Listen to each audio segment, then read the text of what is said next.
Basware reported its second quarter results today, and we have here Klaus Andersen for interview. What were the highlights of the Q2 report? Yeah, the highlights of our Q2 and our first half-year report was that we in Q2 had the highest order intake ever in Basware's history.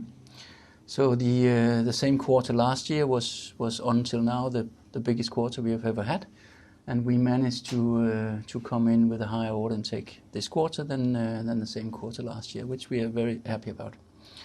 And then the productivity program that we announced as part of our Q1 announcements is progressing very, very well. And we are now at a stage where we have implemented by far the majority of all the actions that we have originally planned. So that's going absolutely according to plan. And as a result of that, we are actually upgrading our expectations on adjusted EBITDA for the full year with 3 million. Good. Can you elaborate a little bit on the order intake? You said that the quality of the order intake was better. What do you mean by that? We mean, if we look at the mix in our order intake, then it's different kind of things. It's completely new clients. It's new business with existing clients. And then it's clients that we're getting in through our sales partners, our channel business. And then it's transformation business, meaning we are moving existing clients from old solutions onto our new cloud offerings. And if you look at the mix here, then the transformation part of our order intake is sort of slowly decreasing over time, which is exactly what we want to see, because we have to absorb that fact that over the next 2-3 years the transformations will be done, and then we need to generate the same orders but in the other lines of the order intake. And here in Q2 we have seen that the transformations take up a smaller part of the total order intake than we have seen before in Q1 and previously. So the trend is exactly as we want to see it. And then if you look at the new names that we have seen coming in Q2, then we are seeing larger companies, international companies, which is also exactly what we would like to see, because that's a fantastic foundation for expansion business going forward with these large enterprises who starts to implement the system in parts of their organization, and then there's possibilities to do geographical expansions and also expansions with services that they don't buy from day one. So that's what I mean by the quality of the order intake. And I think also to mention that we have that we are able to sign orders with the large global banks, which we can't use the logo because that's we're not allowed to use the logo and the name, so I can't tell you the name. But the fact that we can do business with these kind of financial institutions is really sort of a good sign that we have a very good offering and that we as a company are mature enough to service these kind of clients. Good. That's what I mean. Thank you.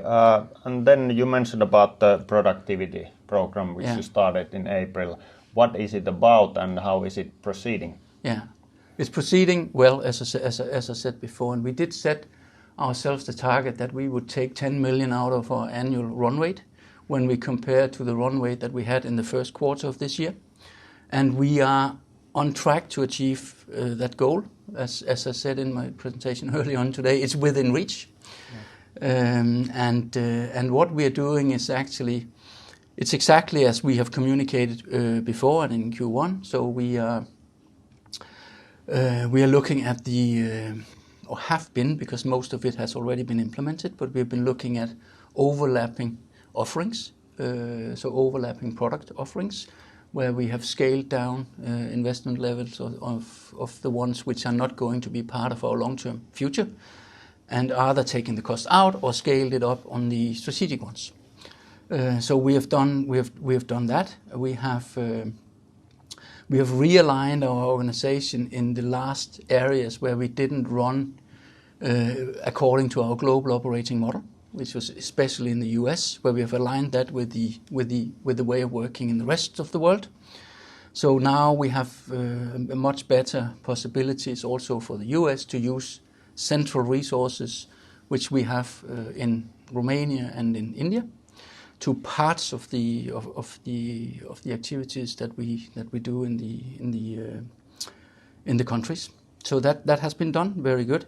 And then we have restructured our professional services area, and by doing that restructure, we've managed to move a lot of roles from being internally focused to being client facing roles, and also a structure that is easier for us to build on going forward.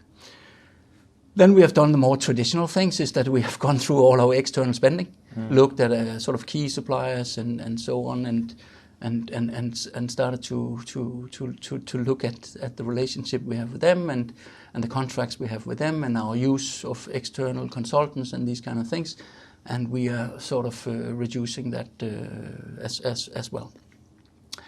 And as part of all that, we have ended up in the program here with having actively managed out 64 headcounts. And that is sort of then on top of that, you will see that we have also during the period decided not to replace some positions where people have voluntarily resigned, and going in the other direction from a headcount numbers perspective is that we have actually increased the headcount in some of the lower cost countries to absorb some of the work that was previously done in other places. So I say, bottom line on the productivity program is that we are on track to achieve what we were aiming at, and the majority of it has already been implemented.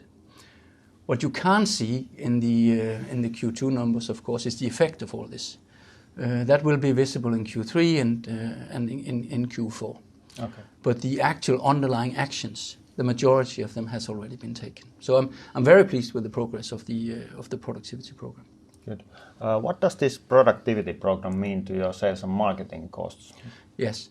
What we have tried to do is really to ensure that the sales and marketing area was relatively untouched.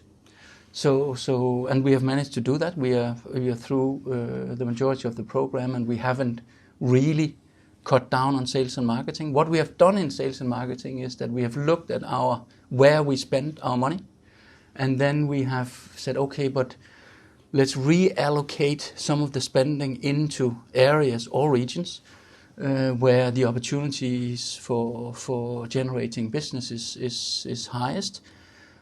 So the strategy is to keep it on the same level, but to reallocate it so it becomes more efficient. Okay. By the way, so sorry, it's also the fact for the R&D investments. So the R&D investments on our strategic platforms and services is also kept on the level it was before. So that has not been cut. Good. You did small changes to the guidance and outlook for this year. Can you explain those? Yes. So we remain the revenue targets that we have communicated. So 5% top line growth and 15% cloud growth. And then we have upgraded our expectations to the adjusted EBITDA for the full year, coming from break even or better to now 3 million or better, which is a direct result of the productivity program that we have implemented, as you know. Okay, thank you.